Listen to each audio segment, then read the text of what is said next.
Kita sekarang membahas tentang nikel di Sulawesi. Kita awali dengan pertanyaan sederhana. Berapa harga nikel di pasaran internasional dalam bentuk ore atau masih mentahan? Lalu kita tanya kembali, berapa harga nikel yang dibeli oleh smelter di Sulawesi tadi dari petambang di Indonesia? Oke, jangan dijawab dulu ya, sabar ya pertanyaan tersebut. Kita lanjutkan dulu. Kita semua mengetahui bahwa bahan baku diolah jadi bahan setengah jadi lebih untung karena naiknya lebih dari 100%. Apalagi bahannya jadi bahan jadi. Untungnya bisa 500% dibanding jualan bahan baku. Sumber daya alam Indonesia kalau hanya dijual tanah air seperti tercatat dalam Omnibus Law yang tercatat lebih dari 250 kata yang menyatakan tanah dan air, keuntungannya kecil kalau menjual hanya mentahan. Maka kalau itu tambang mineral, untuk mendapatkan nilai lebih, membangun smelter akan membuat produk setengah jadi atau bahan jadi dari mineral nikel tersebut, dan ini lebih menguntungkan secara ekonomi. Untuk itu kita ingatkan masyarakat agar lebih paham dunia penambangan dan dunia smelting proses dari mineral mentah menjadi bahan setengah jadi.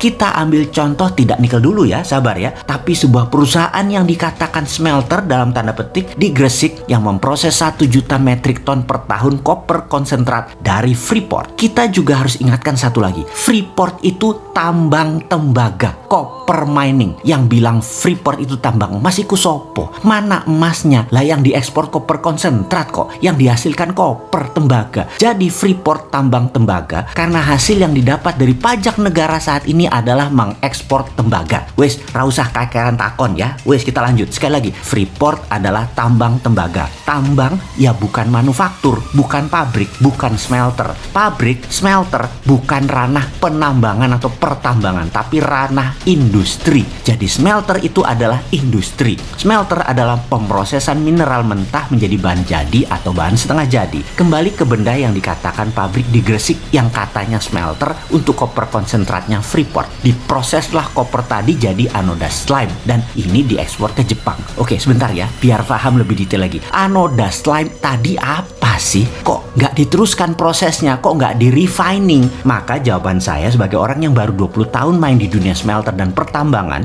adalah ya memang bukan smelter itu pabrik, hanya blister doang, misain impurities atau mineral yang tak berguna menjadi bentuk anoda slime, yang mana ketika dikirim ke pabrik di Jepang, anoda slime tadi diurai sampai proses refining atau pemurnian, barulah dimanufaktur di Jepang tadi, keluarlah produk akhir yaitu emas, platinum, bahkan ada uranium, yang mana ketika dikirim ke pabrik Jepang, anoda slime tadi diurai dari 1 juta ton terdapatlah 20-40 ton per tahun emas. Platinum antara 10-15 ton per tahunnya. Indonesia nggak dapat benefit dari gold tadi. Piye jawab bejal pertanyaan ini? Loh, Indonesia selama ini hanya dapat pajak dari tambang Freeport berupa koper konsentrat yang tidak seberapa nilainya, lalu dicuci lagi di Gresik sebagian, cuman bayar pajak barang setengah jadi, lalu anoda slime tadi diekspor, yang mana setelah di refine baru dapat mineral murni PGM atau precious group metal. Paham ya? Yes, dan jadi perusahaan-perusahaan tersebut selama ini menikmati ketidakfahaman pejabat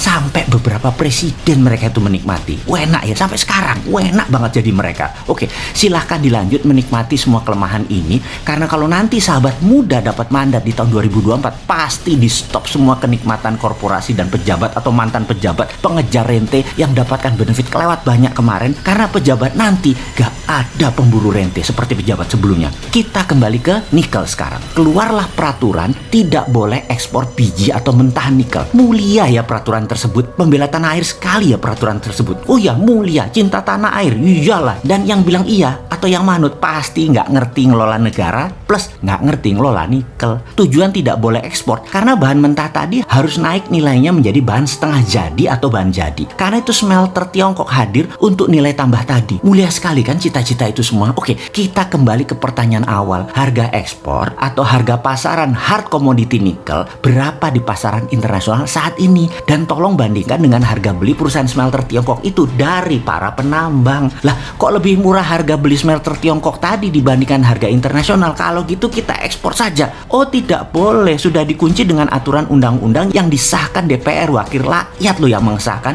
atas usulan pemerintah. Sekali sekali lagi, wakil rakyat yang mulia dan pejabat yang mulia yang mengatakan untuk rakyat memutuskan ini tidak boleh ekspor mentah nikel. Walaupun harga internasional lebih mahal, harus dibeli perusahaan lokal Indonesia, tapi pemiliknya si Tiongkok. Jadi inilah yang terjadi saat ini di dunia penambangan nikel. Semoga saya salah lagi di dalam menganalisa, karena bener deh, jangan sampai ada yang komentar sebegitu bodohnya pejabat negara dan wakil rakyat, atau pura-pura bodoh, toh rakyat tidak paham.